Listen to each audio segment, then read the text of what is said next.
Bonjour, donc je vais donc vous montrer ici comment mesurer une tension avec l'Arduino. Donc l'Arduino que nous utilisons est bien sûr sur la carte Crea Project. Et sur cette carte, nous disposons d'un petit potentiomètre ici qui va nous permettre d'avoir une tension variable en fonction de la position de l'axe. Donc le câblage est très simple, le potentiomètre est relié entre 5 volts et la masse. Il est relié à l'entrée à 0, donc quand on va faire varier la position du curseur, on va faire varier la tension de 0 à 5 volts. Voilà, donc on va donc mesurer une tension qui varie de 0 à 5 volts.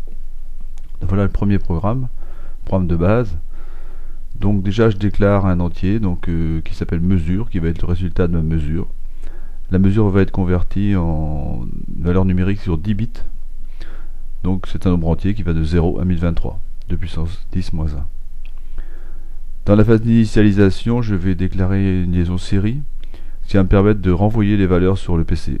Donc mon cordon USB va servir de liaison série à 9600 bits par seconde. Cette ligne est facultative. Par défaut, de toute façon, on aura la même chose. Et je vais rentrer dans ma boucle.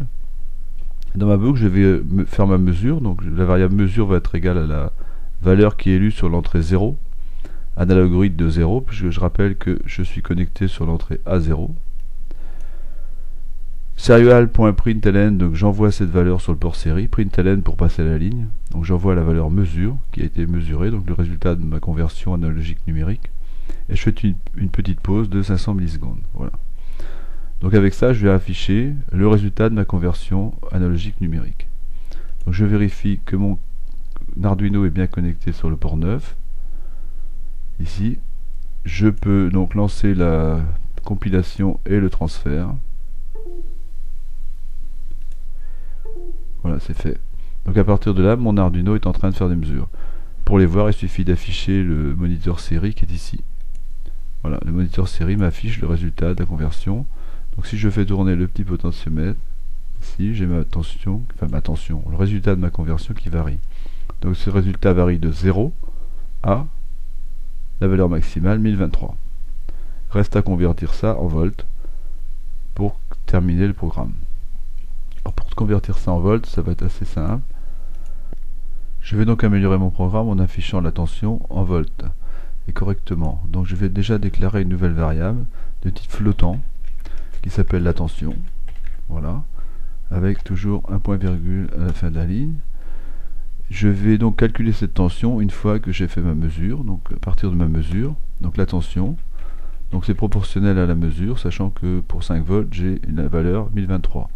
Donc c'est égal à la mesure multiplié par 5 sur 1023. Voilà, point virgule, et je vais donc afficher non plus la mesure, mais cette fois-ci la tension que je viens de calculer. Je vais faire un test et voir ce que ça donne.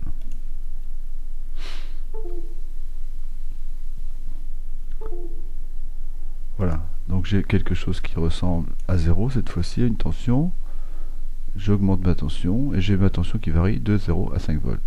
Cependant, j'ai un petit problème de décimale qu'il va falloir résoudre, et puis je n'ai pas d'unité, ce qui est un peu embêtant. Donc je vais terminer le programme.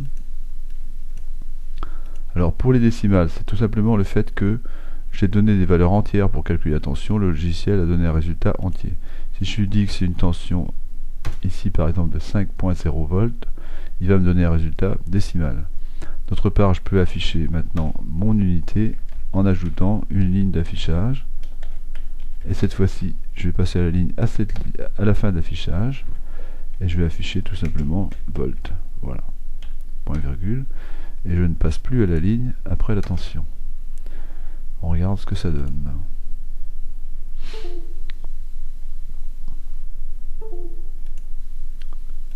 Voilà, j'ai donc maintenant un affichage de la tension qui est très précis, d'environ 5 millivolts de quantum, voilà ce que ça me donne comme mesure, de 0 à 5 volts.